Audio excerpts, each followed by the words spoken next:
Tras su suicidio, la controversia sobre Alan García continúa. O sea, está claro que él ya no va a pagar por aquellos delitos que se le puedan atribuir, porque simplemente no está entre nosotros. Sin embargo, lo que está en discusión ahora es un hecho trascendente, es decir, cuál fue el papel real de este hombre en la historia y si estuvo realmente o no involucrado en actos de corrupción. Y estamos siendo testigos de todos los testimonios que empiezan a aparecer ahora de gente absolutamente cercana a él, de gente de su más estrecha confianza, como Nava, como Atala, ¿no es cierto?, que aparecen no solo recibiendo dinero, sino ahora declarando que los dineros eran para Alan García.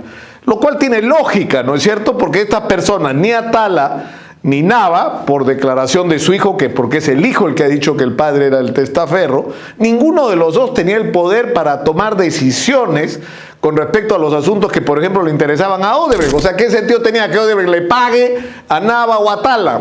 ¿Qué podían resolver ellos? Nada. Tenía que haber alguien poderoso por encima, como en este caso Alan García, para decidir lo que había que decidir. Pero ha habido un caso antes de todo este escándalo donde se llegó al borde, donde Alan García pudo terminar en la cárcel si no fuera porque esto ocurrió el proceso durante el gobierno de Fujimori y Montesinos, y fue el derrumbe del régimen de Fujimori y Montesinos lo que finalmente lo salvó, y fue el argumento de que él era un perseguido político, ¿no es cierto?, el que le permitió escapar, ¿no es cierto?, a la mano de la justicia peruana. Y se ha dicho ahora último, y me refiero al caso del tren eléctrico, de que en realidad el testigo clave era Zanatti, que Zanatti después se desmintió y que Zanatti dijo que todo era mentira y que lo habían presionado. Y eso no es cierto, eso es desinformar. No es que Zanatti habló, esta fue una investigación que empezó en Italia, siguió con la confesión en Lima del señor Siragusa, que acreditó la ruta del dinero que llegaba a las cuentas de Zanatti. Zanatti confesó, explicó cómo el dinero había resultado, entre otras cosas, en la compra de lo que después fue Canal 13, y hubo testimonios de la propia gente de Canal 13, es decir, no era lo que había dicho el señor Alfredo Zanatti, eran las evidencias, las pruebas, los números de cuentas, las transferencias bancarias, lo que resultaban demoledoras, y por eso es que la fiscal Nelly Calderón y el juez supremo Hugo Sibina consideraron que había evidencias de corrupción y que si no hubiera sido por la prescripción simplemente hubiera terminado preso. Pero yo quiero recordarles lo que yo mismo conté sobre este tema hace unos meses. Miren ustedes. La cuenta regresiva para Alan García esta vez parece haber empezado a correr, y parece ser en serio. Y por eso es tan importante regresar en la historia. Yo recuerdo haber hecho investigaciones sobre Alan García, de casos que a los periodistas que trabajábamos en ella nos parecían impecables y que el resultado de esas denuncias tenían que ser con Alan García en la cárcel, y nunca ocurría. Siempre lograba salir impune, siempre lograba evadir la acción de la justicia. Y eso tenía que ver con un hecho que felizmente ya cambió. Alan García, a través de su partido, controlaba en gran medida el Poder Judicial y el Ministerio Público. Tenía la capacidad de neutralizar cualquier investigación que se hiciera en su contra.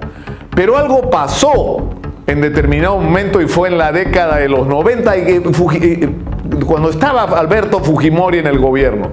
Y Alan García siempre trató de usar como argumento que como estaba Fujimori en el gobierno, la justicia estaba manipulando las investigaciones en contra de él, y en particular una que fue el caso del tren eléctrico, que ha sido la investigación más impecable que se ha hecho sobre el tema de Alan García y su relación con actos de corrupción.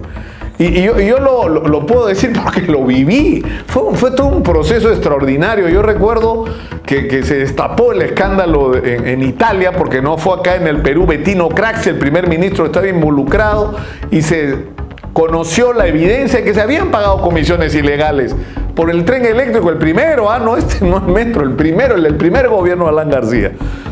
Bettino Craxi se mandó mudar y murió prófugo de la justicia italiana, pero hubo mucha información que apareció allá y que después fue muy útil en el Perú. Y una de esas informaciones fue el testimonio de Sergio Siragusa, que era el representante del consorcio Tralima de los italianos que estaban haciendo el tren eléctrico y que reconoció que había pagado comisiones ilegales. Incluso al comienzo fue muy conflictivo porque nadie sabía quién era el que estaba confesando en Italia. Y yo revelé un día el nombre. Yo dije, es Sergio Siragusa, porque contactos en Italia, periodistas parlamentarios que habían seguido esta investigación nos lo contaron. Al principio Siragusa trató de negar y cubrirse, pero luego se decidió a hablar y a contar la historia y a colaborar con la justicia peruana. Y la información que dio fue extraordinaria, es decir, contaba cosas sobre Alan García que luego fueron ratificadas por otros, pero que en todo caso eran su versión, de que parte de las comisiones ilegales se pagaban en efectivo en cajas de zapatos con las que se entraba a Palacio de Gobierno, que no llevaban zapatos italianos, calzatura italiana, lo que llevaban era montones de billetes de a 100 hasta hacer cifras simplemente astronómicas. Por supuesto, eso era imposible de probar. ¿Cómo acreditas que alguien recibió dinero de esa manera? Era la palabra de uno contra la del otro.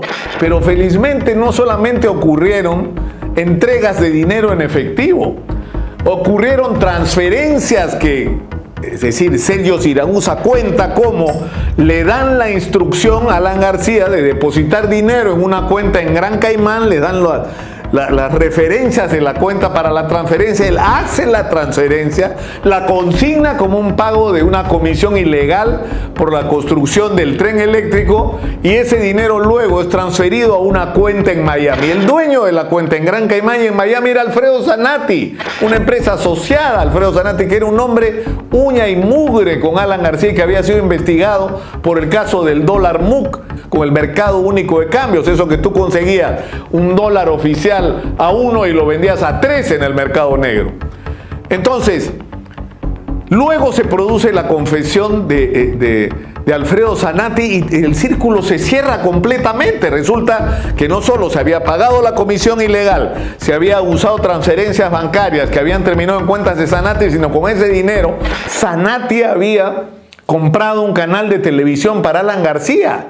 Y la investigación la firma Nelly Calderón. Esto es un documento que tengo en la mano que es de diciembre del 95.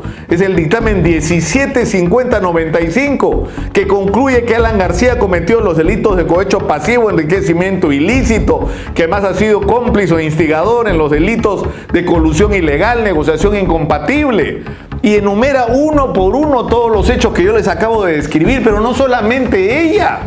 Esto llega al vocal instructor supremo, porque como era presidente de la República, un vocal supremo tenía que investigarlo. Y lo hace Hugo Sibina.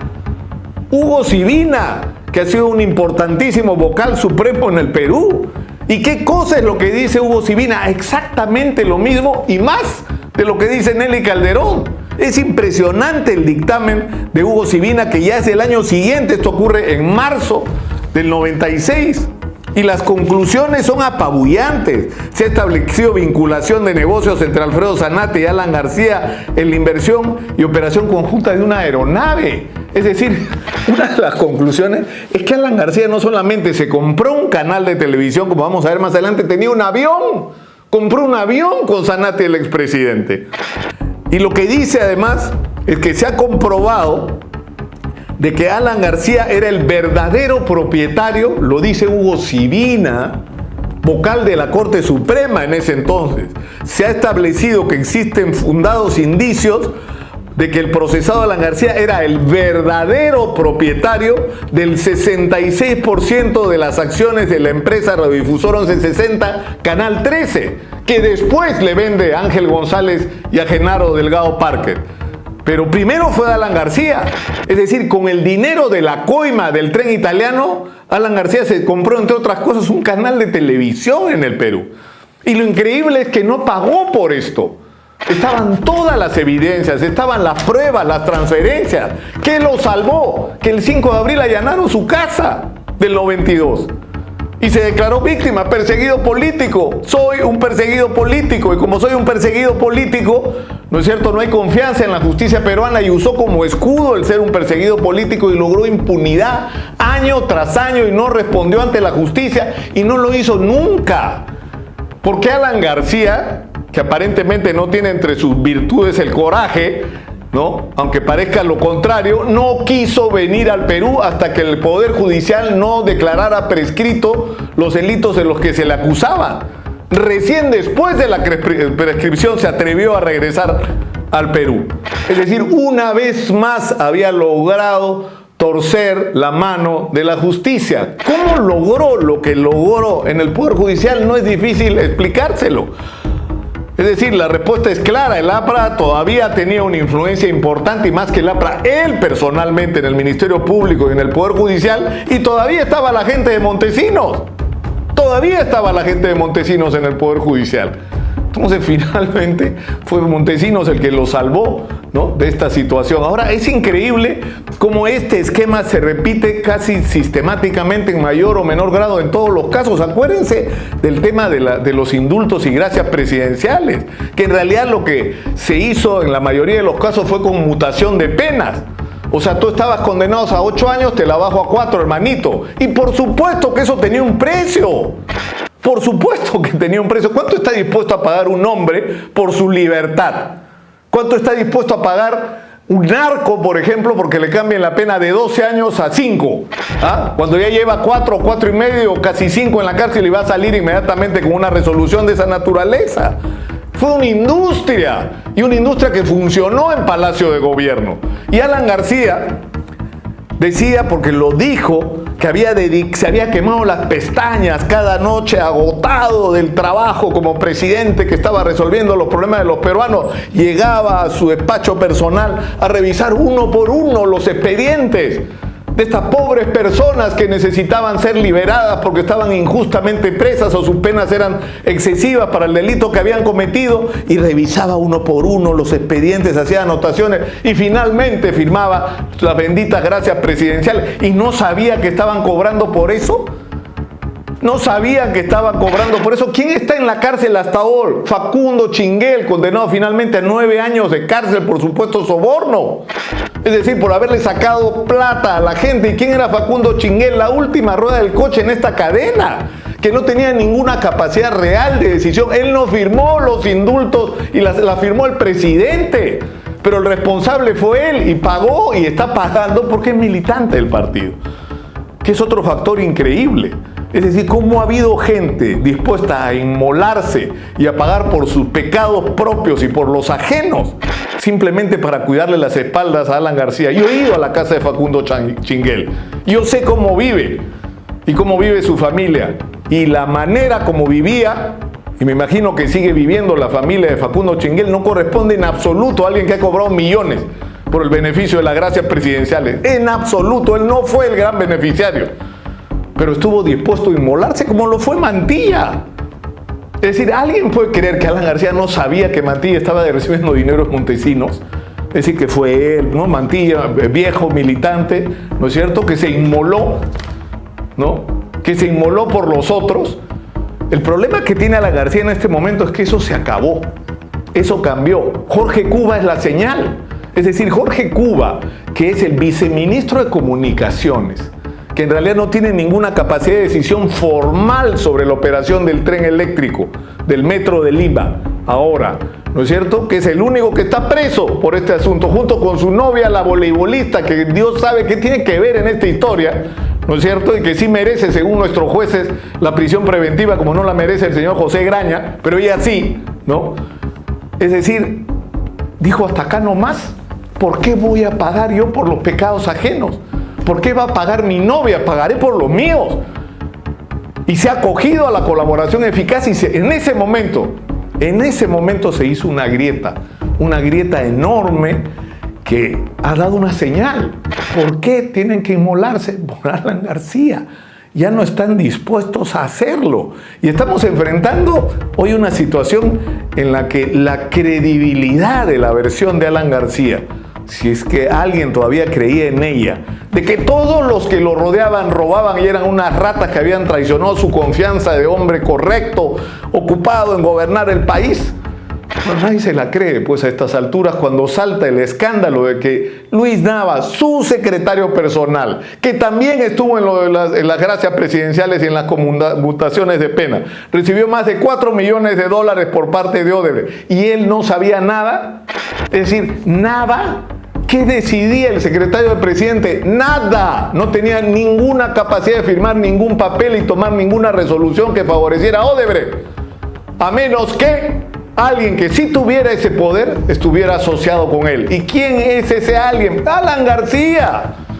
No es otro.